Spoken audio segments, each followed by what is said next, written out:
always talking about how food is medicine, but sometimes the most potent foods don't have to be fresh. Some of the most powerful cancer fighters in the world are found right in your pantry. They're cheap, and they're easy to grab. And you know what? Some of them come in cans. So here to reveal the best cancer-fighting foods that you must keep in your pantry is Dr. Will Clower. He's a leading nutritionist and founder of the Mediterranean Wellness Initiative.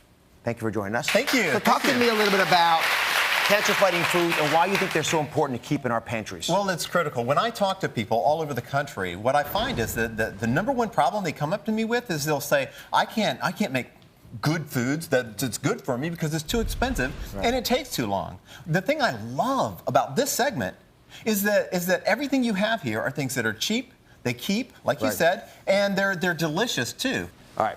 So come on back here. Dr. Clower has 3 groups of foods you can store in your pantry to reduce your risks of cancer. The first pantry must-have, if you're going to reduce the chance of cancer, are foods that have orange colors to them. Now, why is that? All oranges have beta-carotene in them, and the beta-carotene is a massive antioxidant.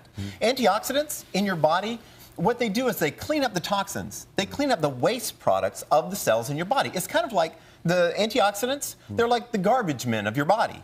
They pick it up, they clean it up, so that garbage doesn't build, and lead to chronic diseases like cancer. All right, so very specifically, you picked pumpkin, and you picked the butternut squash product as well. Yeah, fabulous, fabulous. Both of these have lots of potassium, good for your heart, good for a lot of things, and all the beta-carotenes that are great for you. And if you get that butternut squash, you throw it in a pan, and when you do that, what you do is you stick a little stick. This is a secret. Please tell me. Yeah. I love secrets. You stick a little stick of cinnamon in there, and then when you get it out, you get it with a little crunchy bread, a little maybe Parmesan cheese on the top. Oh, I know. I'm ready to eat hungry now. You guys hungry? Right. Any particular cancers that these benefits you for? Breast cancer is the one that's the most well-researched. Women who eat orange foods, their likelihood of breast cancer plummets. And it's not supplements. These are the data. It's not supplements. It's these foods that you can keep in your pantry and then pull out at any point. So treat these like medications. Totally. Give me a dose. Totally. 3 times per week. Okay. You can do that, right? 3 times a week. Yep. But in your pantry. Next, must-have in your pantry are products that are rich in antioxidants, like these beans. Yes. And why'd you pick these in particular? Well, all red beans are so high in antioxidants. As a matter of fact, when you list the top antioxidants on planet Earth, 3 of the top 4 are beans like these. Is that right? So not only do they have the antioxidants, but they have 2 other things that are such good cancer fighters. One of the things that are in red beans include things like there's something that causes your cancer cells to commit suicide. Cancer cell suicide. Because of these things that you can pull right out of your cupboard, you stick it in a pan, you warm it up, you spice it up, and you are good to go. A little rice. Right. And it's inexpensive, folks. Inexpensive. So very specifically, which cancers can we help ourselves with these beans?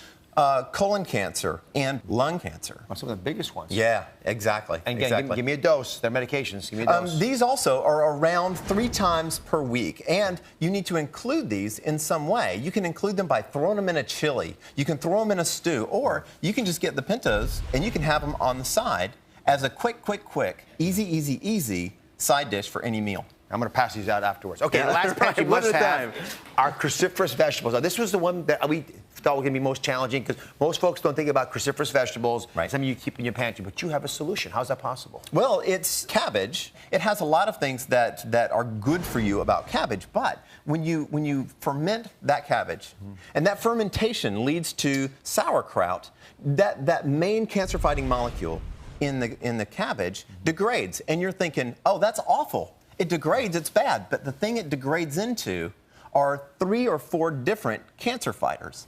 It's almost like Big Daddy Cancer Fighter gave birth to several more cancer fighters, and all of them grew up and turned out to be working for you, killing cancer. Perfect. Nice.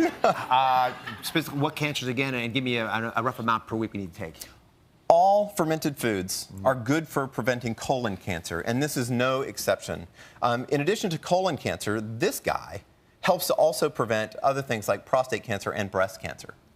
Again, we've covered all the big cancers today, folks, but products you can keep in your pantries. Yes, absolutely. Well, how many servings a week?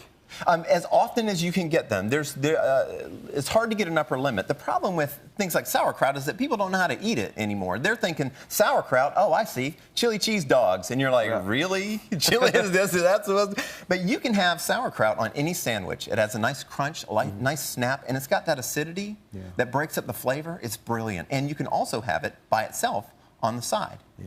You mix protein with sauerkraut, you can eat just about anything. That's right. It's good to go. It's great with the lentils and maybe a little pork chop. And if you have those together, you've got all that goodness, and that probably cost you $4 and took you 12 minutes to make. Yeah.